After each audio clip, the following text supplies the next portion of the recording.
Il y a plusieurs principes clés quand on veut réussir ses objectifs. Il y a notamment 2 jours, je t'ai parlé du principe du locking du plan d'action. Donc si tu n'as pas vu cette vidéo, c'est la vidéo pas celle d'hier, celle d'avant-hier. Je t'invite à la regarder. Et dans tous les cas, cette semaine, on parle justement de créer un plan d'action. Donc si ça t'intéresse, je t'invite à regarder les vidéos de cette semaine. Aujourd'hui, on va voir un autre concept essentiel que tu dois intégrer dans ton atteinte d'objectifs en 2023. Pour comprendre ce concept, il faut vraiment se rappeler que finalement, un objectif, c'est toujours une supposition qu'on fait. C'est-à-dire qu'on suppose que dans une période de temps donnée, je vais pouvoir obtenir ce résultat. Je suppose que dans un an, je peux prendre 5 kilos de muscles. Je suppose que dans un an, je pourrais passer le test JLPT N3. Je suppose que dans un an, je pourrais gagner 1000 € par mois avec un business que j'aurais créé, etc., etc.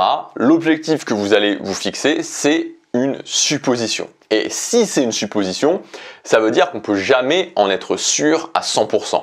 Par contre, même si on ne peut pas être sûr à 100%, ce qu'on peut faire, c'est augmenter la probabilité. Et c'est ça notre job. Notre job, c'est jamais de nous dire « est-ce que je suis sûr de réussir ?» Parce que ça, c'est pas possible. Par contre, notre job, c'est de nous dire « ok, comment plutôt je peux augmenter un maximum la probabilité de réussir cet objectif ?» Et donc cette probabilité, elle passe bien sûr par le plan d'action concret, mais aussi sur ce qu'on va faire avec ce plan d'action sur la durée. C'est pas juste créer le plan d'action et les 2 ou 3 premières semaines, c'est aussi tout ce qui va se passer pendant la durée. Et donc j'en viens au principe que je veux t'expliquer dans la vidéo d'aujourd'hui, c'est la notion de progression. Peu importe d'où tu pars, finalement, c'est la progression qui est essentielle. Même si tu pars de très loin, et moi il y a des objectifs, la musculation, le social, où je suis parti, j'étais extrêmement loin, mais c'est pas grave parce qu'au final, tant que la progression est là, tu parcours du chemin.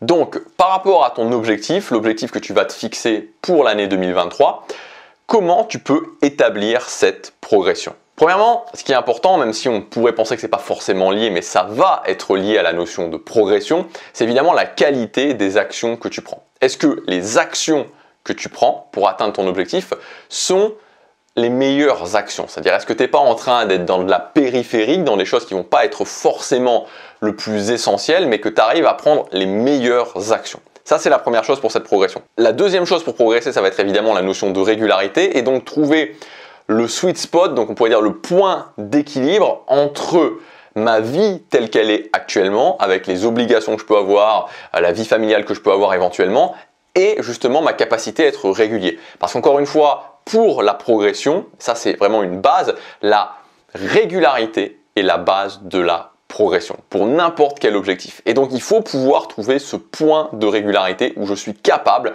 de faire ce que j'ai décidé de faire.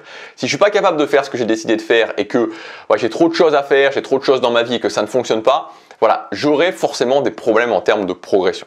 La troisième chose pour cette progression, ça va être d'établir des étapes claires, donc d'établir des checkpoints à l'intérieur du chemin pour mes objectifs et donc de voir par rapport à ces checkpoints que j'ai déterminés, est-ce que j'y suis ou est-ce que j'y suis pas? Voilà, donc mon objectif par exemple, je le découpe en 3, 4, 5 checkpoints pour y arriver et à chaque fois, je vois si j'arrive dans le temps imparti à arriver à ce checkpoint. Et ça va m'aider évidemment à voir si je progresse parce que c'est ça qui va me montrer concrètement si j'ai des résultats ou pas. Et ça, c'est très important parce qu'il y a beaucoup de gens qui partent dans l'atteinte d'objectifs sans jamais se poser la question de comment ils vont voir sur le chemin concrètement s'ils avancent ou pas. Et donc, si je ne vois pas sur le chemin si j'avance ou pas, c'est juste normal de douter, d'être démotivé et puis à un moment donné de finir par arrêter. Et enfin, quatrième chose pour progresser évidemment, c'est de savoir apprendre de ses erreurs. C'est-à-dire qu'à un moment donné, c'est pas grave s'il y a quelque chose qui fonctionne pas. C'est pas grave. Pour nous tous, on a plein de choses à un moment donné qu'on va mettre en place, ça ne va pas fonctionner. C'est pas grave. Ce qui compte, c'est de faire ce que j'ai décidé de faire, ensuite de pouvoir l'analyser pour voir si ça fonctionne ou pas et ce qui fonctionne pas, d'essayer de le changer.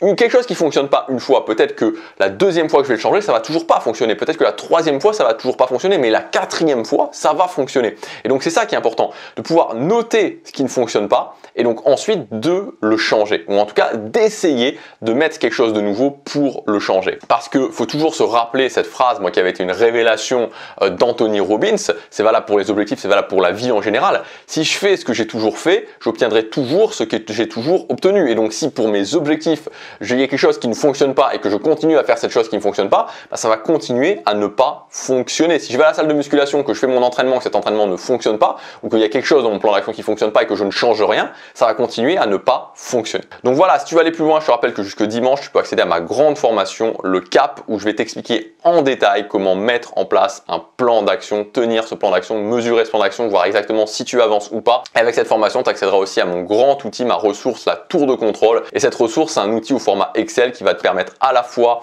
de créer ton plan d'action, de créer, voilà, pour chacune des étapes, ta liste d'actions, de voir si tu avances ou pas, de faire les bilans, de mesurer ton taux de succès. Donc c'est un outil complet pour créer et piloter ton plan d'action tout au long de l'année. Tu retrouveras tout ça dans la formation Le Cap, c'est le premier lien dans la description. Tu as un prix spécial pour le premier lancement de cette formation. Je te laisse regarder tout ça. Je te dis à tout de suite dans la formation, à demain pour la prochaine vidéo. Passe à l'action, chaque jour compte.